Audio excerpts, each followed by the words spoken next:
Hi, Rob Allen here with Truck Mount Forums, and today we're going to be talking about a problem that happens on occasion. Fortunately, in my company, it happens very rarely, but I'm always prepared for it. Especially when you're running a multi-truck operation, you can have your wands out in the field. One of the guys might take it out to the truck, and you might actually drop the wand just for some unforeseen reason. Is just carrying it, or it can just shift around inside the truck. And what can happen is the hex nipple between your filter and your quick disconnect and your valve assembly can actually snap in half. That's generally what happens 99% of the time. There's actually an easy fix to this, and that's what I want to show you today. We're going to actually take a couple of easy outs or a screw extractor kit, a number 5 size, a hammer, and a crescent wrench. And that's all you really need to take care of the problem. I actually like to make sure I keep some extra hex nipples on hand. I think that's really important. There's what a hex nipple looks like right there. Alright, with that being said, let's get started and I'll show you how to do this. Alright, first thing I'm going to do is go ahead and set it into the vise. I'll snug it down, but not over snug it. Okay?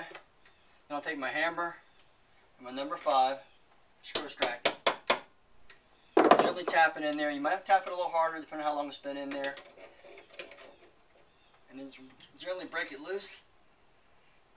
As it breaks loose, right before you take it out by your fingers, go ahead and loosen it up first. Tap it gently on a couple sides. That way it'll pop out real easily for you and separate from the broken piece.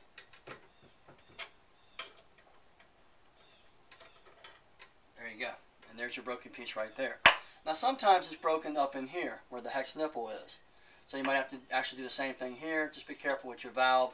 When you put it in the vise, make sure you wrap it so you don't damage it. It's really important. Alright, now, I'm going to take this out of the vise. Go ahead and pop this off. The old male hex nipple.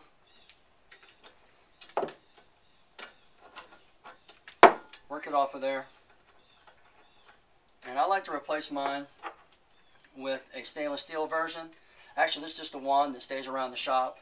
We really don't use them anymore. We use 14-inch wands instead of 12-inch wands.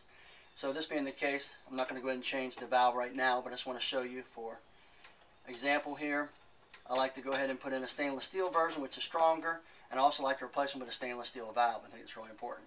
Alright, I get it just finger tight. And while you've got it apart, you could go ahead and take it apart further and go in here and clean out your filter if you haven't done that on a regular basis. I try to clean them at least once a week. Alright. Go ahead and screw that on.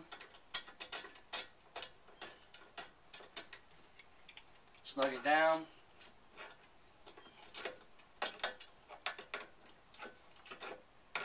No need to over tighten. You just want it nice and snug. That way it's not too hard to get apart later on.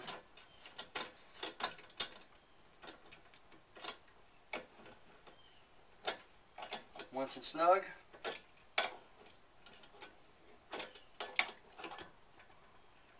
there you go. That's all you need to do. It's actually rather simple. Okay, that's all there is to it. Actually very simple once you know how to go ahead and replace the male hex nipple. Remember, I used the stainless steel hex nipple because I feel like it's a lot stronger and hold it better. But more importantly, remember, always lay the wand down. Be careful. Don't lean against the vans, against your machines, nothing like that, or inside the home because you can easily slip down and fall. Always put it in a nice secure position, especially laying down. There are going to be times when you can't avoid that happening and you might actually have one break. Also on top of it, I like to make sure that I go ahead and replace all my valves. This is the newer one here. But once this valve wears out, I like to replace them with the soft stainless steel feather touch valves, which are available in the Truck Mount Forum store. Well, I hope you enjoyed this tip. Stop in next time and we'll have more tips to show you. This is Rob Allen, Truck Mount Forum, signing out. Thanks a lot and have a great day.